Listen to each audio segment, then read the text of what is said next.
paano manggawa ng portfolio if you do not have any experience at all. So when I say no experience, di bali nang wala kang experience talaga never ka nag-work or nag-work ka na sa corporate before. If this is you, then watch this video till the end because this will definitely help you. Hey guys, my name is Mary and I post easy to follow daily tasks that you can do to start your freelancing journey. Everyday nagpo-post ako ng bagong task na pwede mong sundan as some sort of roadmap kung gusto mo na mag-transition na mag-work from home, freelancer, virtual assistant, kung ano pa man yung lumalabas lagi sa feed mo. By the way, please take note that this is already task number 29. It's crucial na nagawa nyo muna from task number 1 hanggang task number 28 bago kayo mag-continue dito sa video na to. If you wanna join this challenge, you can click here or go to my Instagram account and click here.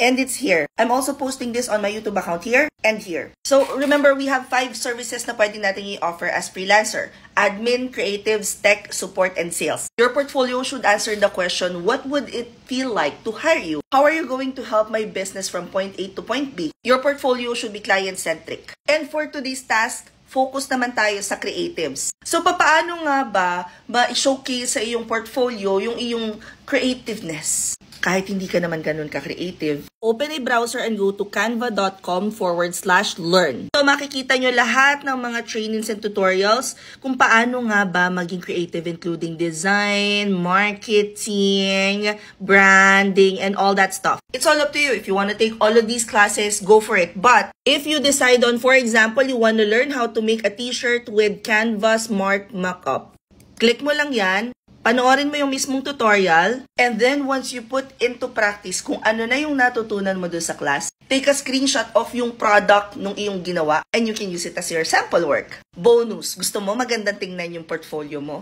Yung parang ganito na parang nakamagazine siya? Just go to help.flipsnack.com. Andito lahat ng tutorials, but I want you to go to design and customize. It will give you an overview on how to use Flipsnack na pwede mong gamitin to revamp your portfolio. All of this, you can learn for free, but please don't forget to tag me. Tapos gamitin mo yung hashtag natin na FreelancerNamides2023. Comment any questions you guys have about working from home. Follow for more work from home chismis. Bye!